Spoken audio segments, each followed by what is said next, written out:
বিশ্বের শীর্ষ 1% ধনীর সঙ্গে নিচের সারির 50% মানুষের সম্পদের ব্যবধান আরো বেড়েছে।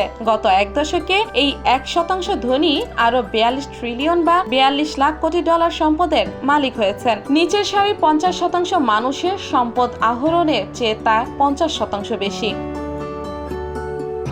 সম্প্রতি ব্রাজিলের রিও ডি জেনিরোতে অনুষ্ঠিত G20ভুক্ত দেশগুলোর অর্থমন্ত্রী ও কেন্দ্রীয় ব্যাংকের গভর্নরদের সম্মেলনের আগে আন্তর্জাতিক সংস্থা অক্সফাম এক প্রতিবেদনে এ তথ্য প্রকাশ করেন।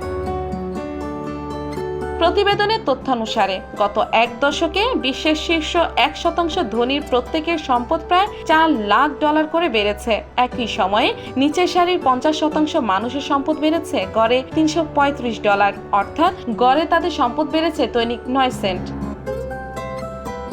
মূলত অতি ধনীদের ওপর কর বৃদ্ধির বিষয়ে G20ভুক্ত দেশের অর্থমন্ত্রী ও কেন্দ্রীয় ব্যাংকের গভর্নররা মিলিত হয়েছিলেন। 2 দিনের বৈঠক শেষে মন্ত্রী পর্যায়ের যৌথ ঘোষণায় বলা হয়েছে, অতি ধনীদের উপর কর বৃদ্ধির ক্ষেত্রে একযোগে কাজ করা হবে। ঘোষণায় আরো বলা হয়েছে, সার্বভৌম দেশের কর নীতি কেমন হবে তা নির্ভর করবে সেই দেশের উপর। এই নীতির প্রতি শ্রদ্ধাশীল থেকে অতি ধনীদের উপর করারোপের দেশগুলো পরস্পরকে সহযোগিতা করবে।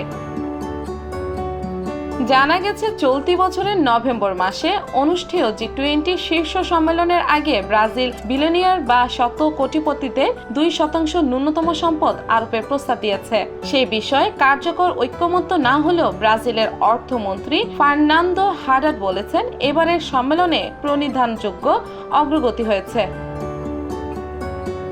অক্সফাম ইন্টারন্যাশনালের মতে এখন পর্যন্ত বিশ্বের বিভিন্ন দেশের সরকার মানুষকে এই অসমতার বিপর্যয়কর প্রভাব থেকে বাঁচাতে ব্যর্থ হয়েছে। বিশ্বের সবচেয়ে ধনী 1% মানুষ নিজের পকেট ভরিয়ে যাচ্ছেন, অন্যদিকে নিচের সারির মানুষেরা কায় ক্লেশে জীবন ধারণ করছেন।